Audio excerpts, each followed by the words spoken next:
اور جب سود کے ساتھ یہ نکاح ہوگا، یہ ولیمہ ہوگا، تو اس میں برکت ہوگی یا نحوست ہوگی؟ بولو بھائی، نحوست ہوگی کہ نہیں ہوگی؟ تو لوگے اب تو پتہ چل گیا، آج کے بعد لوگے بولو بھائی زور سے، نہیں لوگے نا انشاءاللہ؟ جتنے بیٹھے ہو طے کرو کہ ہمیں نہیں لینا ہے۔ مدد کو منع نہیں کر رہا، کسی غریب کا اگر نکاح ہو رہا ہے چپکے سے آپ مدد کر دو، لیکن خود طے کرو کہ ہمیں نہیں لینا۔ آپ سوچ رہے کہ یار ہمارے تو 50,000 جا چکے، یہ تو سارے کے سارے مارے جائیں گے، ہمارے سارے مارے جائیں گے۔ نہیں، آپ اگر سچی نیت کرو گے اللہ دوسرے راستے سے آپ کو دے گا۔ اللہ کے دینے کا ایک ہاتھ نہیں ہے، ہزاروں ہاتھ اللہ کے دینے کے ہیں، ہزاروں راستے اللہ کے دینے کے ہیں۔ اللہ دوسرے طریقے سے آپ کو پہنچا دے گا، جو آپ کا مقدر کا ہے وہ آپ کو مل کر کے رہے گا۔ تو اس لیے طے کرو کہ انشاءاللہ ہمیں نہیں لینا، اور ایک یہ طے کرو آپ جتنے بیٹھے ہو کہ ہمیں بارات میں نہیں جانا۔ او بھائی بولو بولو بھائی، بارات میں جاؤ گے؟ ہاں، اس لیے کہ بارات نہ فرض ہے، نہ واجب ہے، نہ سنت ہے، نہ مستحب ہے۔ کوئی مولوی نہیں بتا سکتا کہ بارات فرض یا واجب یا سنت ہے، کوئی مولوی نہیں کہہ سکتا، کوئی نہیں کہہ سکتا۔ جب نہ سنت، نہ واجب، نہ فرض، نہ مستحب، تو ہم کیوں جائیں؟ بلکہ کیا ہے، یہ رسم ہے، رسم، اور رسم کو رواج دینا، سنت کو ذبح کرنا۔ جہاں رسم کو رواج دیا جائے گا وہاں سنت ختم ہوگی، اور جہاں سنت کو رواج دیا جائے گا وہاں سے رسم ختم ہو جائے گی۔ آپ سنت کو زندہ کرو گے، رسمیں ختم ہوں گی، تو آپ طے کرو کہ ہمیں سنت کو زندہ کرنا ہے، رسم کو کیا کرنا ہے؟ ختم کرنا ہے۔ انشاءاللہ بارات میں تو نہیں جاؤ، بس جس کا نکاح ہے 2-4 آدمی گئے گاڑی بھر کے نکاح کر کے لے آئے، چھٹی۔ جہیز دیکھو، جہیز جو لیا جاتا ہے یہ صرف لالچ ہے، ورنہ میرے مقدر کا جو ہے وہ تو مجھے مل کے ہے، نہیں ملے گا۔ میرے مقدر کا میرے پاس آ کے رہے گا، دنیا کی کوئی طاقت میرے مقدر کو چھین نہیں سکتی۔ یہ لالچ کی آنکھ ہے جس کی وجہ سے ہم شریعت کے خلاف کرتے ہیں۔ میں آپ کو اپنی سناؤں، میرا نکاح ہوا پہلا، اب تو بیوی گزر گئی، دوسرے کا ارادہ ہے انشاءاللہ، دوسری کا ارادہ ہے۔ تو ہمارا جب پہلا نکاح ہوا سے 26 سال پہلے، دارالعلوم دیوبند میں پڑھتا تھا، ختم بخاری پہ نکاح ہوا، 5 لوگ گئے تھے، نکاح ہو گیا۔ 2 سال کے بعد میں نے اپنی امی سے کہا عید کے تیسرے دن میری بیوی کو بلا لاؤ، مجھے ضرورت ہے۔ ایسے ہی کہا برجستہ میں نے، میری والدہ گئی، ہاتھ پکڑ کے بیوی کو لے آئیں، وہ اٹیچی پکڑ کے آ گئی۔ ایک کٹوری کا، ایک جوڑے کپڑے کا روادار نہیں، ایک جوڑے کپڑے کا بھی روادار نہیں، ایک کٹوری کا روادار، کچھ نہیں لیا۔ اب اللہ تبارک تعالیٰ کو کرنا تھا، دینا تھا، معلوم کیسے ملا؟ ہمارے سسر صاحب نے بغیر ہماری اطلاع کے 6 بیگھے کا کھیت خریدا، اس میں سے 2 بیگھے ہماری بیوی کے نام کرا دیا، 2 بیگھے ہماری بیوی کے نام کرایا۔ اس وقت انہوں نے لیا تھا 3 لاکھ کا، 6 بیگھے، آج 2 بیگھے 1 کروڑ کا ہے۔ 2 بیگھے کتنے کا ہے؟ وہ 1 کروڑ کا ہے۔ اللہ کو جب دینا ہے آپ اپنی نیت صحیح رکھو گے، مل کر ہے۔ تو یہ ہمیں وراثت میں ملا، ٹائم میں ملا، وراثت میں ملا۔ اس وقت اگر ہم لیتے جہیز تو 26 سال پہلے زیادہ سے زیادہ 1-1.5 لاکھ، اس سے زیادہ کا نہیں مل سکتا تھا، اس سے زیادہ ملتا نہیں ملتا۔ تو اس لیے اپنی نیت ٹھیک رکھو گے، اللہ ایسے غیبی نظام بنائے گا جس کو آپ سوچ بھی نہیں سکتے، جس کا آپ تصور بھی نہیں کر سکتے۔ تو اس لیے اللہ کی ذات پر یقین رکھو کہ میرا مقدر میرے پاس چل کر کے آئے گا۔ دوشے آدمی را کشد زور زور، یکے آب و دانا یکے خاک گور۔ 2 چیزیں آدمی کو پوری طاقت کے ساتھ اپنی طرف کھینچتی ہیں، ایک قبر کی مٹی اور دوسرے انسان کی روزی۔ جہاں مرنا ہے دفن ہونا پہنچ کے رہے گا، اور جو روزی ہے وہ کھا کے اس کے بعد ہی مرے گا، اس کے بغیر نہیں مر سکتا۔ تو اس لیے ہم کیوں لالچ کی نگاہ کسی پہ ڈالیں؟ حرام کیوں کمائیں اور حرام کیوں لیں کسی طریقے سے؟ حلال اللہ تعالیٰ نے ہمارے لیے وعدہ کیا ہے، حرام کا وعدہ نہیں کیا ہے۔ جو روزی آسمان سے آتی ہے وہ حلال آتی ہے، حرام نہیں آتی۔ میں اس کی مثال دیا کرتا ہوں، بولو آسمان سے جو بارش کا پانی گرتا ہے وہ حلال کا ہے یا حرام کا؟ پاک ہے ناپاک ہے؟ پاک ہے ہر قطرہ آسمان سے بارش کا کیا گرتا ہے؟ پاک۔ اب کسی نے بچے کی پوٹی کے برتن میں لیا، اب وہ کیا ہوا؟ ناپاک ہو گیا۔ کسی نے اور ناپاک برتن میں لیا تو ناپاک ہو گیا، کسی نے صاف ستھرے برتن میں لیا تو کیا ہے؟ پاک ہے۔ یہ پانی تو پاک تھا، لینے والے کی کمی ہے کہ دینے والے کی؟ لینے والے کی کمی ہے۔ ایسے ہی روزی کا ایک ایک دانہ حلال کا ہے۔ اب کوئی رشوت کے برتن میں لیتا ہے، کوئی سود کے برتن میں لیتا ہے، کوئی چوری کے برتن میں لیتا ہے، کوئی غبن کے برتن میں لیتا ہے، کوئی ظلم کے برتن میں لیتا ہے۔ لینے والے کی کمی ہے، دینے والے کی کمی ہے۔ دینے والا تو حلال دے رہا ہے، لیکن لینے والے کا برتن خراب ہے، برتن گندا ہے۔ جس نے اپنے برتن میں لیا اس کے اوپر ویسے حکم لگایا جائے گا۔ تو اس لیے حرام روزی کی طرف نہ جاؤ، حرام روزی کی طرف نہ جاؤ۔ اسی لیے آج کل لوگ کیا کر رہے ہیں؟ لوگ کیا کر رہے ہیں؟ دلالی کھا رہے ہیں۔ کیا کھا رہے ہیں؟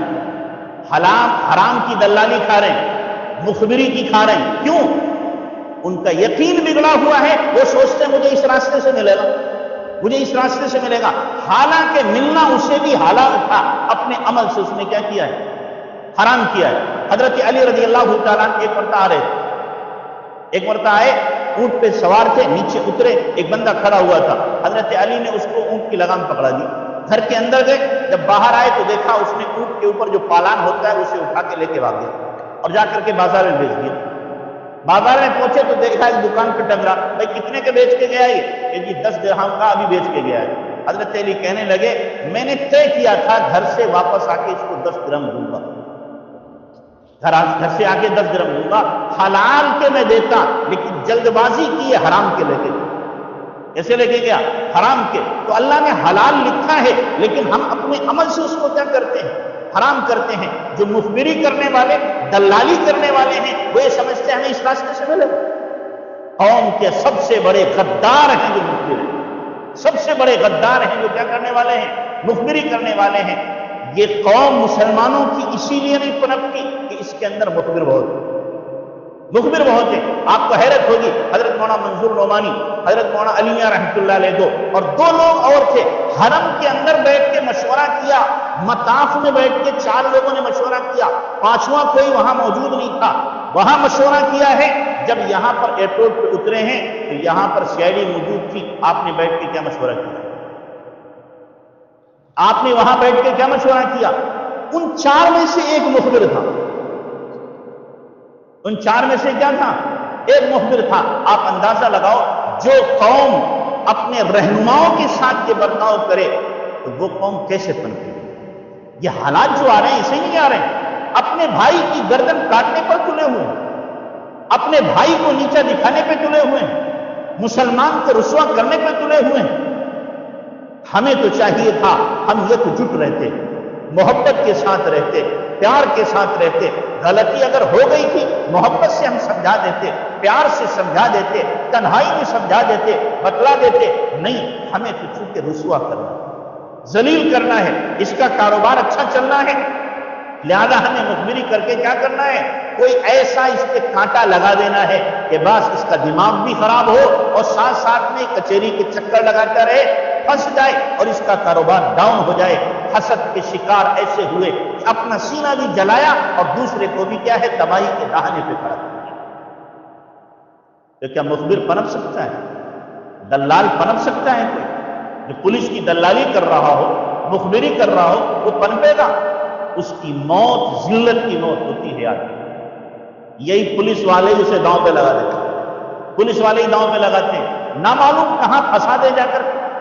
تو اس لیے یہی نہیں، ہمارے یہاں مراد آباد کے اندر بھائی بھائی کا مخبر ہے، ایک گھر میں رہنے والے، معلوم ہوا بھائی نے ذبح کیا، بھاوج نے فون کر کے بتا دیا کہ جانور ذبح ہو گیا، پولیس آئی پکڑ کے لے گئی۔ کشمیریوں پہ جو حالات آئے کیوں آئے؟ ماں بھی اپنے بیٹے کی مخبر بن گئی۔ آپ کو حیرت ہو،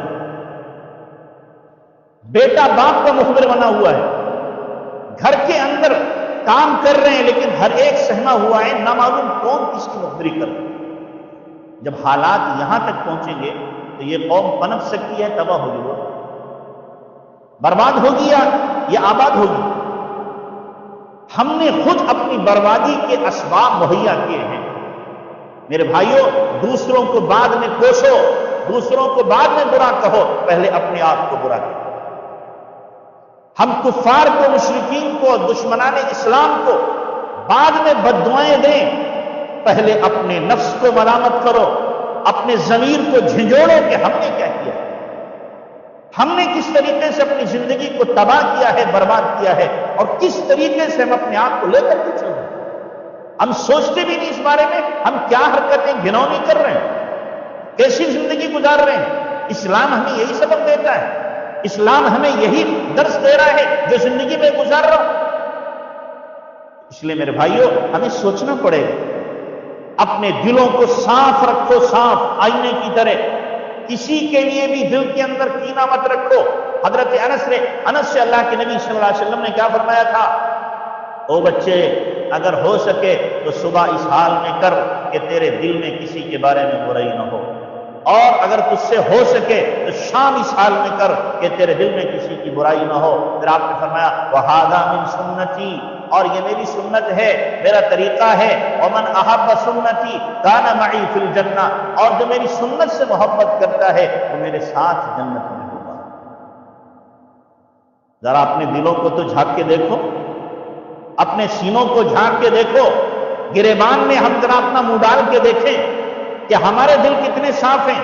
سگے بھائیوں کے لیے بھی ہمارے دلوں میں جگہ نہیں ہے، سگے بھائیوں کے لیے، ان کے لیے بھی رنجش ہے۔ بھائی سگا ترقی کر رہا ہے تو بھی ہمیں کیا دکھ ہو رہا ہے؟ ترقی کر رہا ہے، ہمیں تو دعا کرنا چاہیے اللہ اسے اور دے۔ دیکھو حسد کا بہترین علاج کیا ہے معلوم؟ بہترین علاج یہ ہے، جس کے بارے میں حسد ہو روزانہ نماز کے بعد دعا کرے اللہ سے اور دے، اسے اور دے، اسے اور دے۔ اندر سے دل کٹ رہا ہوگا اور ہمارا علاج ہو رہا ہے۔ جتنی ہم دعا کریں گے تو بجائے اس کے ہم جلیں، مخبری کریں، برا سوچیں، اس کی پلاننگ بنائیں تباہ کرنے کی، برباد کرنے کی، ہم پلاننگ بنائیں اس کو آباد کرنے کی۔ ہم دوسروں کو آباد کریں گے، اللہ ہمیں آباد کرے۔ جو دوسروں کی بربادی سوچتا ہے، دوسروں کے لیے برا سوچتا ہے، یاد رکھنا چاہ کندارا چاہ درپیش، کنواں کھودنے والے کے سامنے کنواں ہو، ایک دن وہ بھی برباد ہو کے رہتا ہے، ایک دن وہ بھی تباہ ہو کر کے رہتا ہے۔ اس لیے اپنی زندگیوں کو سکون پر اگر لانا چاہتے ہو تو شریعت پر آ جاؤ، سنت پر آ جاؤ، جناب رسول اللہ صلی اللہ علیہ وسلم کے طریقے پر آ جاؤ۔ اللہ ہمیں آباد کر دے گا، اللہ ہمیں آباد کر دے گا، شاداب کر دے گا، اور اللہ ہمیں نواز دے گا۔ ہمیں جو طریقہ دیا ہے جناب رسول اللہ صلی اللہ علیہ وسلم نے زندگی گزارنے کا، یہ حسین خوبصورت طریقہ ہے۔ اس پر چلے گا، سکون، عیش، آرام، راحت، چین، سکھ اسی کو نصیب ہوگا۔ آپ کو کیا پتا، آپ کو نہیں معلوم، دین پر چلنے میں جو مزہ ہے بے دینی میں مزہ نہیں ہو سکتا۔ رات بھی میں کہہ رہا تھا وہاں پہ کہ ہم نے اب تک کیا ہے، نظر بازی کا مزہ تو چکھا ہے، عیاشی کا مزہ تو چکھا ہے، حرام کا مزہ تو چکھا ہے، اور اسی طریقے سے گانوں کا مزہ تو چکھا ہے، نہ معلوم کیا کیا مزے چکھے ہیں۔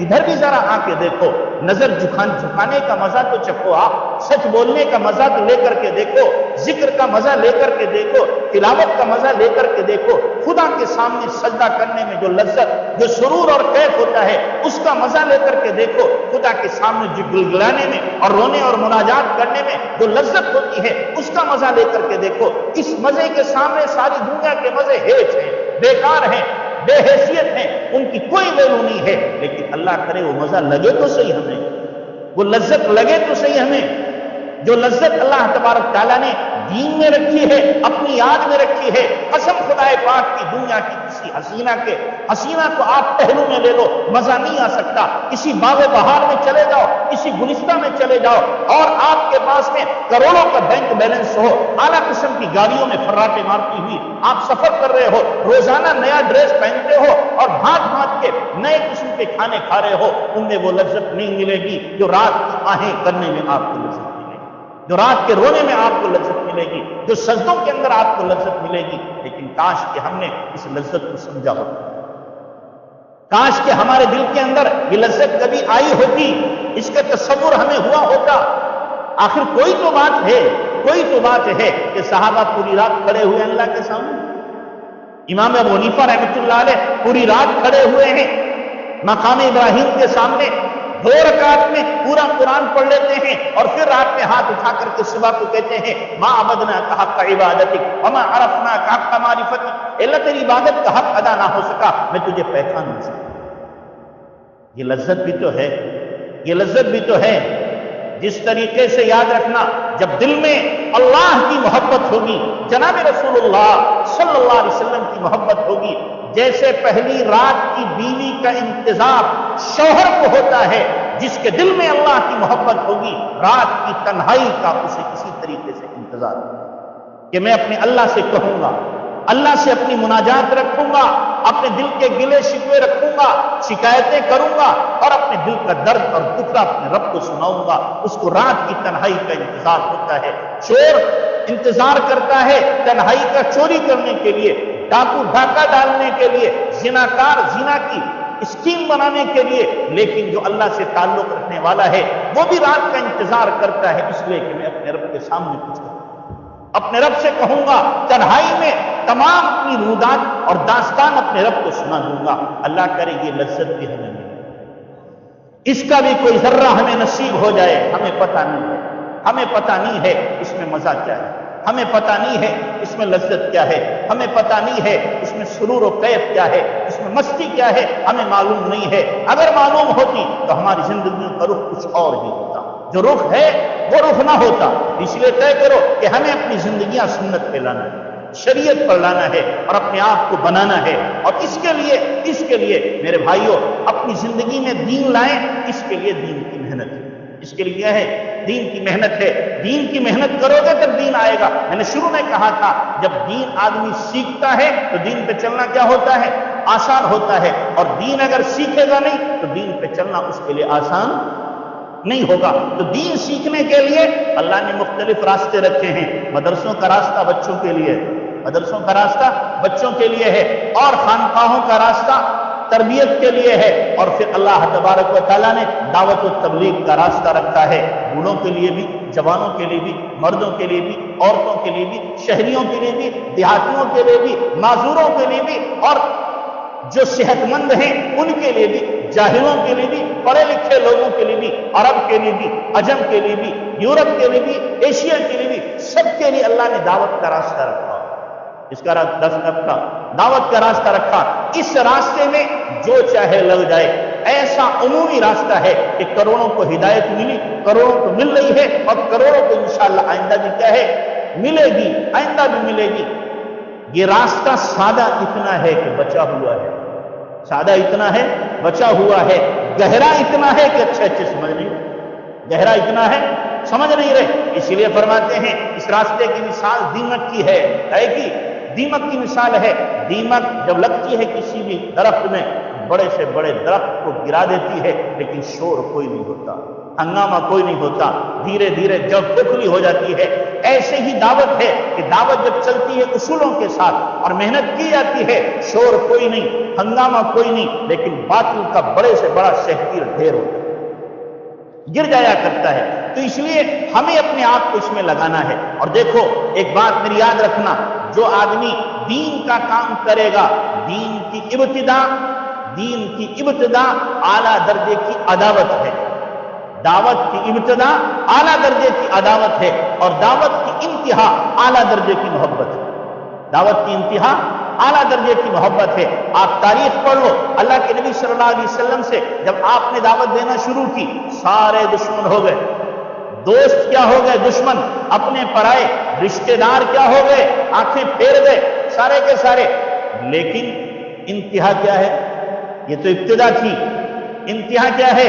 اللہ کے نبی صلی اللہ علیہ وسلم وضو کر رہے ہیں، اور صحابہ آپ کے وضو کا پانی لے کر چہرے پہ مارتے ہیں۔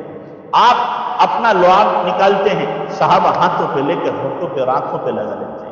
بلغم نکلتا ہے، زمین پر نہیں گرتا، صحابہ کے ہاتھوں پہ گرتا ہے، پیشانیوں پہ رگڑ لیتے ہیں۔ ہے دنیا میں کوئی ایسا محبوب؟ ہے دنیا میں کوئی ایسا محبوب جس کا تھوک ہاتھ پہ لے کر کے چہرے پہ لگایا جائے، جس کا بلغم لے کر کے پیشانی پہ اور ہونٹوں پہ لگایا جائے؟ تو ایسا محبوب ملے گا؟ صرف ایک ہستی ہے جناب رسول اللہ صلی اللہ علیہ وسلم کی، کہ آپ علیہ السلام کی بلغم کو بھی صحابہ نے نیچے نہیں گرنے دیا ہے۔ تو دعوت کی ابتدا اعلیٰ درجے کی عداوت، اور دعوت کی انتہا اعلیٰ درجے کی محبت ہے۔ اور جب آپ دعوت دیں گے، دین کا کام کریں، یاد رکھنا سب سے پہلے جو اپنے رشتہ دار اور قریبی ہوں گے وہ مخالفت کریں گے۔ وہ کیا کریں گے؟ مخالفت کریں گے آپ کی۔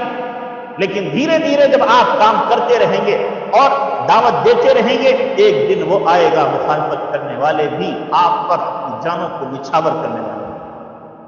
یہ اللہ تعالیٰ نے دعوت میں تاثیر رکھی ہے۔ تو یہ جو دعوت کا کام چل رہا ہے میرے بھائیوں، ہماری محنتوں سے نہیں، نہ معلوم کتنے آنسو ہیں جو بہہ رہے ہیں ان کی وجہ سے چل رہا ہے، کتنے آنسو روزانہ بہتے ہیں، کتنے لوگ آہیں نکالتے ہیں ان کی وجہ سے چل رہا ہے۔ ہم اگر لگ رہے ہیں تو یہ ہمارا اپنا ذاتی فائدہ ہے، کوئی نہیں لگتا ہے تو اس کا ذاتی اپنا نقصان ہے، اور ذمہ داری ہماری ہے۔ اللہ کے نبی جناب رسول اللہ صلی اللہ علیہ وسلم کا جو امتی ہے، اس امتی کی ذمہ داری میں داخل ہے وہ دین کی محنت کرے۔ یہ نہیں کہہ سکتا مجھے دین کا کام کرنا نہیں آتا، کیوں؟ جو نبی کی امت میں پیدا ہو گیا اس کے اندر صلاحیت اور استعداد اللہ نے یہ رکھی ہے کہ وہ دین کا کام کر سکتا۔ اگر صلاحیت نہ ہوتی، اگر استعداد نہ ہوتی، اللہ اس امت میں اسے پیدا ہی نہیں پیدا کیا ہے، اس کا مطلب ہے اس کے اندر صلاحیت ہے دین پہ چلنے کی، دین کی دعوت کی، دین پر لوگوں کو لانے کی، اس کے اندر استعداد موجود ہے، تبھی اللہ نے پیدا کیا ہے۔ اس لیے میرے بھائیوں، ہمیں بھی اس دعوت کے کام میں پوری بشاشت کے ساتھ، دل جمعی کے ساتھ میں لگنا، اور اس لیے نہیں کہ مولانا الیاس صاحب نے شروع کیا، اس لیے نہیں لگنا ہے۔ حضرت مولانا سعید احمد مکی رحمۃ اللہ علیہ فرمایا کرتے تھے کہ دیکھو، اگر مولانا تمہیں دین کے کام پر اتنی بصیرت ہونا چاہیے، اتنا شرع صدر ہونا چاہیے، حضرت مولانا الیاس صاحب رحمۃ اللہ علیہ قبر سے نکل آئیں اور نکل کر آ کے کہیں کہ میں نے یہ جو کام شروع کیا تھا غلط تھا، تم بند کر دو، تو آپ برجستہ ان سے کہہ دو حضرت ہم آپ کی وجہ سے نہیں کر رہے ہیں، ہم نبی کے امتی ہونے کی وجہ سے، ہم نبی کے امتی ہیں اس لیے دین کا کام کریں گے، یہ میری ذمہ داری ہے۔ اگر کہیں بے دینی ہے، کہیں پر اللہ کے حکم ٹوٹ رہے ہیں، میری ذمہ داری ہے کہ میں لوگوں کو بتاؤں، لوگوں کو سمجھاؤں، لوگوں کو اللہ کی طرف بلاؤں، یہ ذمہ داری میں میری داخل ہے، ہر امتی کی ذمہ داری میں داخل ہے۔ اس لیے میرے بھائیوں، ہمیں بھی یہ کام کرنا ہے، اور پھر کرنے والوں نے کیا، اور ایسا کیا کہ ساری زندگیاں لگا دی، ساری زندگیاں اپنی کھپا دی، سب کچھ اپنا لٹا دیا۔ آپ سوچو، عبد الرحمن بھی تو گئے تھے، عبد الرحمن بن فروخ گئے تھے، 28 سال کے بعد لوٹے۔ کتنے سال کے بعد لوٹے؟ 28 سال کے بعد۔ بیوی کو چھوڑ کے گئے، حمل سے چھوڑ کر کے گئے ہیں، اور نکل گئے، چلے گئے، 28 سال گزرے، کبھی خط آ جاتا، کبھی نہیں آتا، کبھی اطلاع ملتی شہید ہو گئے، کبھی اطلاع ملتی دوسری شادی کر لی، کبھی اطلاع ملتی آنے والے ہیں، اسی طریقے سے 28 سال گزرے۔ 28 سال کے بعد آئے، کالی داڑھی میں گئے تھے، داڑھی سفید ہو گئی، اب آ رہے ہیں، رات کے وقت ہیں، 28 سال میں نقشہ بدل جاتا ہے، مدینے کا بھی نقشہ بدلا ہوا دکھائی دے رہا ہے، آئے تو اپنا گھر ڈھونڈ رہے ہیں، کہاں میرا گھر ہے، کہاں میرا گھر ہے، ایک گھر کے سامنے کھڑے، نہیں یہی میرا گھر ہے، چنانچہ گھر کے اندر گئے، جیسے ہی اندر گئے، ایک جوان چارپائی پہ سو رہا تھا، کھڑا ہو گیا، گریبان پکڑ لیا، بڑے میاں شرم نہیں آتی، بغیر میری اجازت کے میرے گھر میں آ گئے، کہنے لگے تجھے شرم نہیں آتی، میرے گھر میں تو جوان ہو کر کے کیسے سویا ہوا اکیلے؟ دونوں میں کیا ہے؟ جھڑپ ہو رہی ہے، تو میں تیزم تازی ہوئی، محلے والے بھی دیکھ رہے، رات کا وقت تھا، اتنے میں جو ان کی بیوی سوئی ہوئی تھی بالا خانے پہ، اس نے اپنی نظروں سے دیکھا، ارے یہ تو عبد الرحمن بن فروخ ہیں، یہ آئے ہیں، مدت سے لگ رہی تھی لب بام ٹکٹکی، تھک کر کے گر گئی ہے نظر انتظار، وہیں سے آواز دی، ربیہ یہ تمہارے ابا ہیں، ربیہ جن کو پیٹ میں چھوڑ کے گئے تھے، اب وہ بچہ جوان ہو چکا تھا، یہ تمہارے ابا ہیں۔ اماں سنایا کرتی تھی اپنے ابا کے واقعات کہ تمہارے باپ ایسے تھے، اللہ کے راستے میں گئے ہوئے، سنا کرتے تھے، لیکن باپ کو دیکھا نہیں۔ اب جیسے ہی سنا ربیہ کہ تمہارے ابا ہیں تو فوراً قدموں میں گر گئے، ابا معاف کرنا میں نے پہچانا نہیں، باپ نے اٹھا لیا، سینے سے لگایا، بیٹا قصور تیرا نہیں میرا ہے، میں مدت کے بعد آ رہا ہوں۔ باپ بیٹے اب دونوں کیا ہیں؟ گلے مل کے رو رہے ہیں، ایسا نظارہ اس آسمان کے نیچے اور زمین کے اوپر کبھی نہ دیکھا گیا ہوگا، دونوں رو رہے آپس میں، دونوں کیا ہیں؟ رو رہے ہیں۔ اب اس کے بعد میں صبح ہوئی تو ربیہ کیا ہے؟ جلدی مسجد نبوی میں چلے گئے، ابا تھوڑی دیر سے گئے، دیکھا جب ربیہ کہ ابا عبد الرحمن پہنچے ہیں تو ایک جوان بڑا خوبصورت حسین پگڑی باندھے ہوئے تخت بچھا ہوا ہے، حدیث بیان کر رہا ہے، مجمع اس کے سامنے ہے، یہ پیچھے سے جا کے بیٹھ گئے۔ پوچھا یہ کون ہے؟ یہ کون ہے؟ یہ تم نہیں جانتے؟ یہ مدینہ کے محدث ہیں، مدینہ کے فقیر ربیعۃ الرائے ہیں، ربیعۃ الرائے ہیں۔ تم جان؟ ارے ربیعۃ الرائے ہیں، تم نے ان کے باپ کا نام نہیں بتا؟ ارے اس کا باپ تو اللہ کے راستے میں 28 سال پہلے گیا ہوا ہے، عبد الرحمن ہے، ربیعہ ابن عبد الرحمن۔ اوہو، سر جھک گیا، سر جھک گیا کہ اللہ نے میرے بیٹے کو اتنی عزت دی، آج میرا بیٹا تخت پہ بیٹھا ہوا ہے، حدیث بیان کر رہا ہے۔ بیوی نے رات میں پوچھا تھا کہ میں نے تمہیں اتنے دینار دیے تھے 10,000، وہ کیا کیے؟ کہ میں صبح بتاؤں گا۔ اب جب پہنچے تو بیوی نے کہا بولو، وہ دینار چاہیے یا بیٹا چاہیے؟ وہ دینار چاہیے یا بیٹا چاہیے؟ یعنی بیٹا چاہیے، وہ تمہارے دینار میں نہیں، اس بیٹے کی تربیت میں، تعلیم میں خرچ کیا۔ ایسا بھی ہوا ہے کہ 28 سال کے بعد لوٹے ہیں۔ اس لیے میرے بھائیوں، ہم بھی عزم کریں، ہم بھی ارادہ کریں کہ اللہ کے دین